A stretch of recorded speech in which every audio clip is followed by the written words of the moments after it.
Hello guys, I am Nidhishri S. Bagalwadi, Sankalp Learning Solutions, your science teacher.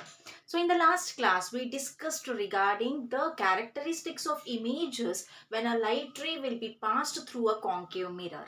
And we also discussed when an object is placed at the center of curvature, what will be the condition of an image, what kind of image we will get. So today we will continue that concept and we will see when we bring the object near to the mirror, like after the center of curvature, still more near if we bring. What will happen if we bring the object on the principal focus. So that all cases we are going to discuss today. Very interesting concept. So let us begin. Right. So now in the last class we placed the object on the center of curvature. Now I am placing an object in between the principal focus, okay, F, and the center of curvature. That is, the distance of the object from the spherical mirror will be less than the radius of curvature. I hope you will get. So the distance between the pole and center of curvature is radius of curvature, right? So now we will take the object in such a way that the distance between an object and a spherical mirror will be less than the radius of curvature. That is just after the center of curvature, before the principal focus. Now let us consider two rays of light from an object and let us name the object as OJ. I named an object as OJ, right? So a parallel beam of light from the top of the OJ object is focused on a spherical mirror, and we know that when a parallel beam of light is focused on a spherical mirror, the reflected ray obviously passes through the principal focus. Now you can see this yellow color line. It is a reflected ray which is passing through the principal focus, right? Now let us take one more ray of light. Let us take one more ray of light from the object, and which is passing, and here what happened? It is passing, one minute. Yeah. So here this light ray is passing through the principal focus. This light ray, other light ray is passing through the principal focus, is incident on a spherical mirror. So when an incident ray passing through a principal focus, the reflected ray will be, what will be its condition? Yes, it will be parallel to the principal axis. So these are the two reflected rays. This is one and this is one, right? So these two reflected rays will meet at certain point. They will meet at a certain point. So that is the point where we can see the magnified image. Okay. So here the image will be, the size of the image will be quite larger compared to the object, and image will be formed after the center of curvature, or we can say beyond the center of curvature. So what will be the nature?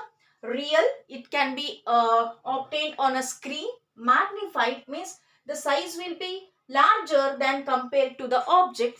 Then inverted. Inverted means if it is OJ and this will be IJ, upside down. This is the nature of an image when the object is placed in between center of curvature and the focus. So let us consider one more condition when an object is placed at the focus, principal focus. Okay, so what will happen? See here, an object is placed. I hope you can see an object OJ. This is OJ. Object is placed on a principal focus.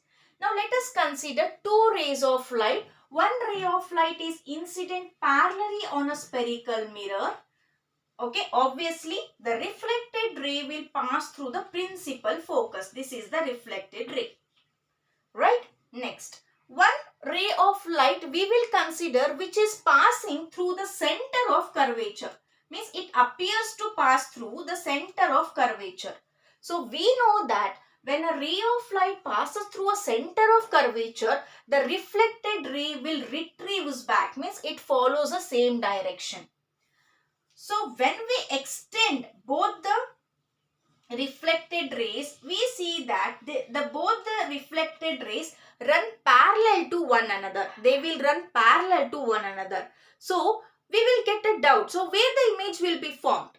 We might say that the image will be formed at the infinite distance, but it will not be what we can say considered, because it is formed at an infinite distance.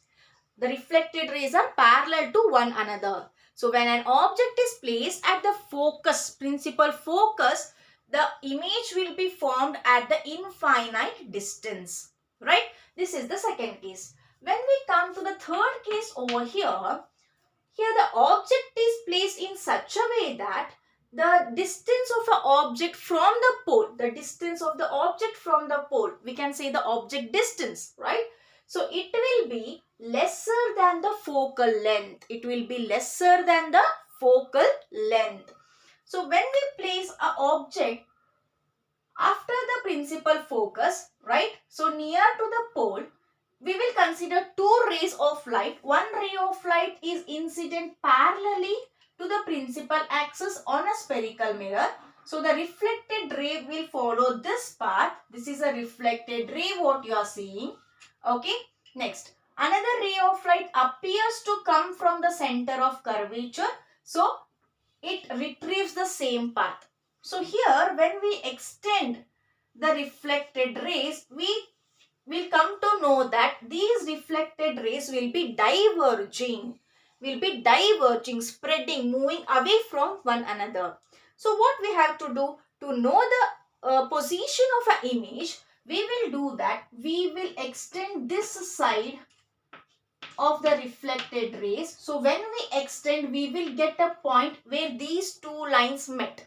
So that point where these two lines met, so that is a point where the image is formed. But see the nature of an image there.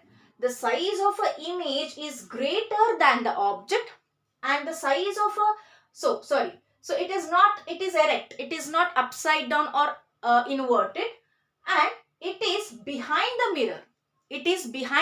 Means we will not get the mirror, that image on the screen. So it is virtual. So the nature of this kind of image will be virtual, which cannot be obtained on a screen. Then erect means here usually the nature of an image in a concave mirror will be inverted, but here it is erect. And magnified means the size of an image is considerably larger than compared to an object. This is regarding the cases of the positions of an object in the concave mirror. Right? Yes. Let us now learn regarding certain terminologies which will be helpful for us to derive a formula in the upcoming session. So, yes, let me take again a spherical mirror. So, in all the sessions, this diagram is compulsory. The ray diagram is compulsory in this chapter. So, let me consider a concave mirror. Okay. So, this is C, and let us consider this as F, and this is P. Okay. So let me consider an object is placed at certain distance from the center of curvature. Then let us take certain parallel beam of light, okay, which are passing. Let us take only one parallel beam of light. 1 minute.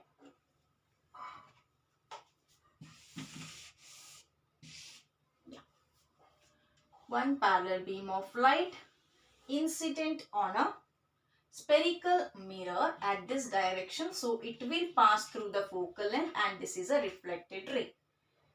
Okay.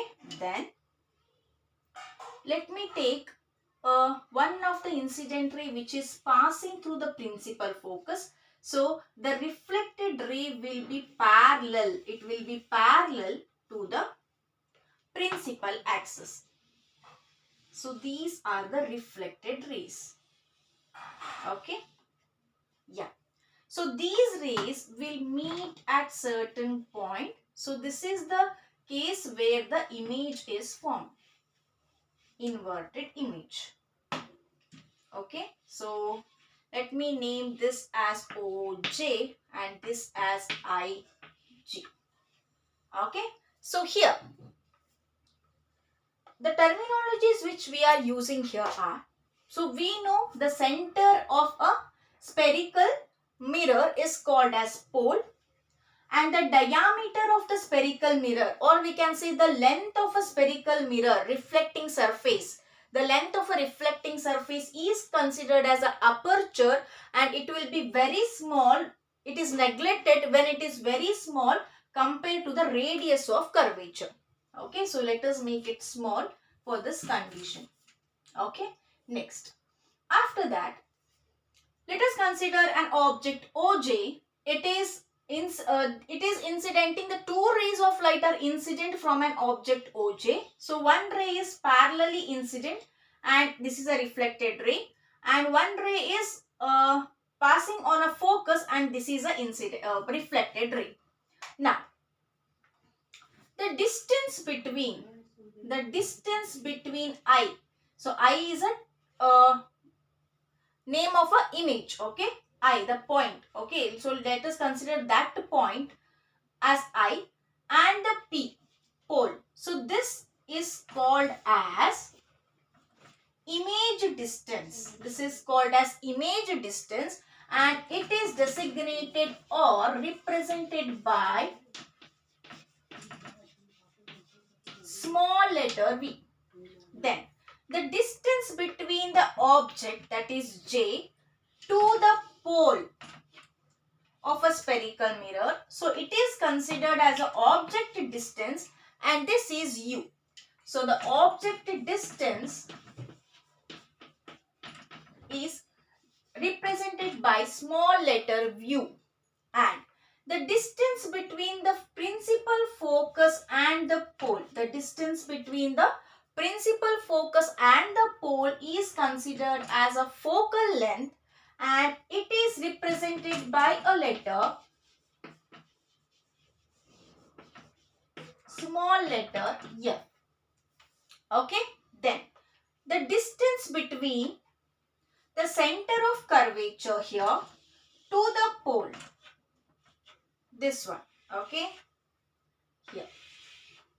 So this is called as a radius of curvature and is represented by capital R. It is represented by capital R. So we can say radius of curvature